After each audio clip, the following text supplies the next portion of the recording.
कहानी की शुरुआत में हमें माया और जेमी नाम के कपल को दिखाया जाता है जो कि लंदन के एक अपार्टमेंट में किराए पर रहते हैं। और आज माया और जमीन दोनों के लिए खुशी का दिन होता है क्योंकि माया को आज पता लगा है कि वो प्रेग्नेंट है। इस बात की खुशी मनाने के लिए जेमी भर सैंपल लेने जाता है, लेकिन दुकान से वापस आते वक्त उसे कुछ गुंडे छेड़ने लगते हैं, जिसके जवाब में वो उन्हें मिडिल फिंगर दिखाकर वहाँ से जाने को कहता है। इस बात से गुस्सा इस सारे गुंडे उसके घर में ही आकर उसकी धुनाई कर देते हैं। माया पुलिस को कॉल करती है और एक चाकू लेकर वह उनसे दूर रहने के लिए कहती है। तभी यहाँ पर पुलिस का सायरन भी बजने लगता है और ये सारे गुंडे हैं।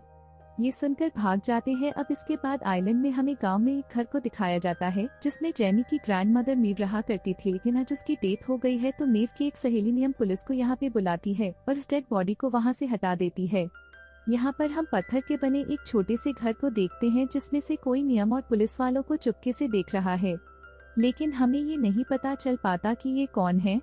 अब जब मेव के अलावा जेमी का कोई भी नहीं होता तो उसकी सारी संपत्ति उसके नाम हो जाती है। लंदन में घटी उस घटना के बाद जेमी माया को आइलैंड अपने घर पर लिया जाता है, जहाँ पर हम मेव की सहेली नियम को भी देखते हैं और हमें दिखाया जाता है कि यह घर काफी बड़ा है लेकिन काफी पुराना भी पड़ चुका है।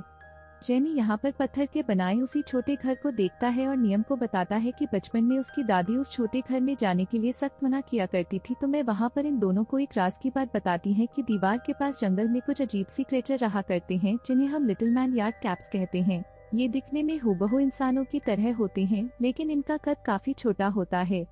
नियम बताती है कि मैं हमेशा रात को इस पत्थर के छोटे घर के दरवाजे पे मीट रखा करती थी ताकि वो लिटिल मैन को अंदर आने से रोक पाए।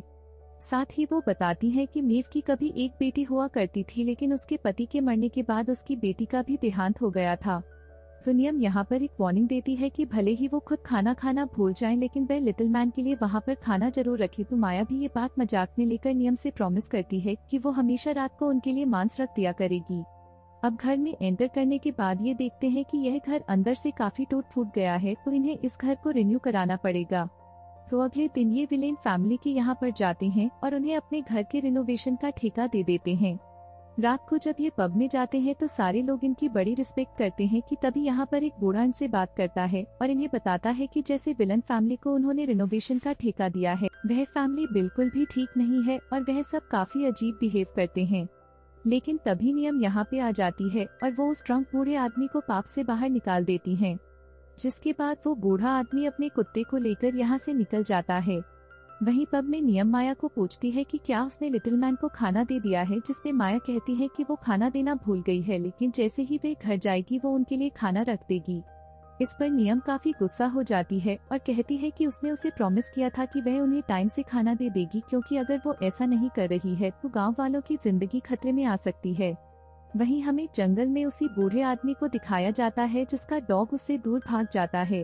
वो अपने डॉग को ढूंढने के लिए जब आगे जाता है तो उसे एक छोटा सा आदमी उसकी तरफ पीठ खड़े किए मिलता है।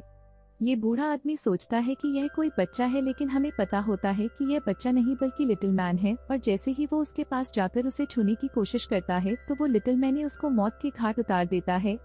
वहीं दूसरी सुबह विलन फैमिली बिना इजाजत के घर पे घुस जाती है। इस विलन फैमिली को ही इन्होंने रिनोवेशन का ठेका दिया है, लेकिन इनका बिना पूछे घर में घुसना है काफी बीहड़ होता है।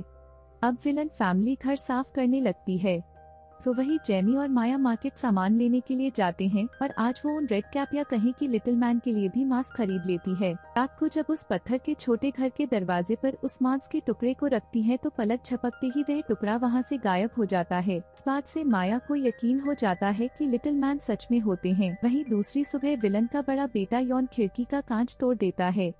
दरअसल इस विलन फैमिली के काम में उल्टे सीधे होते हैं। इन्होंने घर को साफ करते करते ना जाने कितने ही चीजें साफ कर दिया है। डैडी विलन जब देखता है कि उसके बेटे ने खिड़की का कांच तोड़ दिया है तो वो उसकी अच्छे से पिटाई कर देता है, लेकिन माया उसे रोकती है और उसके बड़े बेटे को बचा लेती है। शाम को जब माया और जेमी चर्च जाते हैं तो यह वहाँ पर मेवो और उसके पति की कब्र को देखते हैं, जिसमें माया मेव की बेटी के बारे में फादर से पूछती है कि मेव की बेटी की कब्र क्यों नहीं है। तो इस पे फादर बताता है कि मेव की बेटी की कभी भी मौत नहीं हुई, बल्कि वो बचपन में ही गायब हो गई थी और आज तक नहीं मिली है। ये बात सुनते ही माया शॉक हो जाती है क्योंकि नियम ने उसे कुछ और बताया था। घर जाते वक्त रास्ते में जब नियम ही नहीं मिलती है तो वो उसे इस बारे में पूछताछ करती है, जिसमें नियम बताती है कि उसने उन्हें झूठ कहा था कि मेव की बेटी की मौत हुई है, बल्कि असल बात यह है कि एक बार मेल के पति की तबीयत खराब हो गई थी तो उसने लिटिल मैन के साथ एक समझौता किया कि वो उसके पति को बचा ले, बदले में वह जो चाहे उन्हें देगी। तो लिटिल मैंने उसके पति को ठीक कर उसकी कीमत के बदले उसकी बेटी को ही गायब कर दिया था, यानी कि मेम ने लिटिल मैन से अपनी बेटी का सौदा किया था। ये सुनते ही माया और जेनी दोनों शॉक हो जाते हैं और घर आकर माया गार्डन में जब होती है तो उसे उस छोटे घर के पार से एक कुत्ते के भौंकने की आवाज सुनाई पड़ती है। वो जब बाहर जाती है तो पाती है कि यह उसी ओल्ड मैन का डॉग है जो कि तब उन्हें पब में मिला था। वो डॉग उसे जंगल में ले जाता है और उसे पत्थर के बनाए एक छोटे से घर के पास ले जाता है। अंदर जाने पर माया देखती है कि अंदर इंसानों की हड्डियां पड़ी हुई है, साथ ही वहाँ पर कई दिए भी जले हुए हैं। माँ ये देख बुरी तरह डर जाती है और घर की तरफ वापस भागने लगती है, लेकिन तभी उसे पास में विलन का बड़ा बेटा मिल जाता है जो कि काफी साइड होता है। वो माया को बताता है कि उसके डैड हमेशा ऐसे ही मारा करते हैं, तो इसमें माया उसे प्यार से समझाती है कि वो बहुत अच्छा है, उसका काम भी उसे काफी पसंद आ रहा है, लेकिन वह उल्टा माया के हाथ को पकड़ लेता है और उससे ही जबरदस्ती करने लगता है। जिसके बाद ये सीन यहीं पे कट हो जाता है और अगले सीन में हमें फिर से माया को दिखाया जाता है जो कि अब विलन के बेटे से बचकर घर आ चुकी है। लेकिन इस बीच क्या हुआ और वो विलन के बड़े बेटे से कैसे जान छुड़ाकर आई, यह भी हमें कुछ ही देर में पता लग जाएगा। घर आकर माँ या जेमी को सब कुछ बता देती हैं कि कैसे विलन के बड़े बेटे ने उसे जंगल में जाकर छेड़ा, तो वो जेमी को भी पत्थर के बने छोटे घर के पास ले जाती है और बताती है कि जो भी नियम उन्हें लिटिल मैन के बारे में बता रही थी वो सब कुछ सच था और लिटिल मैन सिर्फ छोटे घर के अंदर रहते हैं। लेकिन जेमी उसकी इस बात पे बिल्कुल भी विश्वास नहीं करता और उसे वापस घर लेके आ जाता है और खुद पब चले जाता है। घर पे माया जब अकेली होती है तो उसके फ्लैशबैक से पता चलता है कि माया को विलन के बड़े बेटे से किसी और ने नहीं बल्कि खुद लिटिल में नहीं बचाया था। और जब वो ये सब याद कर ही रही होती है तो तभी एक लिटिल माइक हाथ में थैला लेकर दरवाजा खोलकर अंदर उसके पास आ जाता है। माया की ये देख हालत खराब हो जाती है, लेकिन वो लिटिल मैन उसे कुछ भी नहीं करता और उसके सामने थैला रखकर वापस चले जाता है। लेकिन वापस जाते वक्त माया उसकी फोटो खींच लेती है। माया किसी तरह खुद को संभालती है और जब वो उस थैली में देखती है तो वह और भी बुरी तरह डर जाती है, क्योंकि उस थैले में विलेन के बड़े बेटे आयन का कटाव असर होता है। वहीं दूसरी तरफ पब में यॉन के भाई बहन जेमी के पास आते हैं और उसे बताते हैं कि कल से यॉन गायब हुआ पड़ा है, तो क्या उसने इयॉन को कहीं पे देखा है। इसका जवाब देते हुए जमीन थोड़ा झिझक जाता है और इस बात से उन दोनों को जेमी पर शक हो जाता है। जेमी जब घर आता है तो माया उसे कहती है कि वो अब तक उस पर यकीन नहीं कर रहा था, तो एक बार वह थैले को देखे। जेमी जब ऐसे करता है तो वो भी यॉन के कटे हुए सिर को देखकर डर जाता है और वो भी समझ जाता है कि लिटिल पेंट सच में होते हैं। इसी पर डैडी विलन अपने दोनों बच्चों को लेकर यहाँ पे आ जाता है और बाहर से ही यॉन के बारे में पूछने लगता है। जमी बाहर इनको देखता है तो वही माया यॉन के कटे सिर को लेकर यहाँ से निकले नहीं। कभी विलन की बेटी उसे पकड़ लेती है और वो भी देख लेती है कि थैली में उसके भाई का कटाव असर है। वो ये बात अपने डैड को बताती है तो वही माया लिटिल मैन को बुलवाने के लिए निकल जाती है। इधर जब विलन अपने बेटे का कटा हुआ सर देखता है तो वह पूरी तरह पागल हो जाता है और कांच तोड़कर अंदर आ जाता है। तो विलेन से बचने के लिए जेमी एक रूम में खुद को लॉक कर देता है, लेकिन विलन का बेटा ऊपर छत से उसी रूम में आ जाता है और पीछे से जेमी पर चाकू से वार कर देता है। जेमी किसी तरह उससे लड़ता है, लेकिन अब तक विलन भी यहाँ पे आ जाता है। दूसरी तरफ माया भी घर में आ जाती है और आते वक्त विलन की बेटी उसे देख लेती है। इसी वक्त माया को लेबर पेन भी शुरू हो जाता है, लेकिन विलन की बेटी उस पर हमला कर देती है और वो माया को मौत के घाट उतारे तब तक यहाँ पे लिटिल में ना जाते हैं, जो कि विलेन की बेटी का पेट फाड़कर उसके आते बाहर निकाल देते हैं। वहीं अंदर एक विलन और उसका बेटा जेमी को मारते हैं कि तब तक वो ऊपर से एक लिटिल मैन विलन के बेटे पर चाकू से हमला कर देता है, लेकिन फिर भी विलन का बेटा उसे मारने में कामयाब हो जाता है। इसके बाद विलन बाहर जाता है और अपनी कार में से गन को निकाल लेता है। वही इधर आप लिटिल मैन विलन की बेटी को पूरी तरह मारकर उसका मांस खाने लगते हैं। अंदर जेमी को बचाने के लिए एक लिटिल मैन कमरे में आता है, लेकिन विलन का बेटा उसे भी मौत के घाट उतार देता है, जिसके बाद उसपे बाकी लिटिल मैन भी हमला कर देते हैं, लेकिन फिर भी वो किसी तरह बचकर अपनी कार के पास आ जाता है। लेकिन वो यहाँ से निकले कार में बैठा एक लिटिल मैन उसका गला काटकर उसे मार देता है। अब विलन फैमिली में सिर्फ डैडी विलन बचा होता है, तो वो आगे जाकर माया को गन पॉइंट पे ले लेता है, लेकिन जेमी बीच में आ जाता है।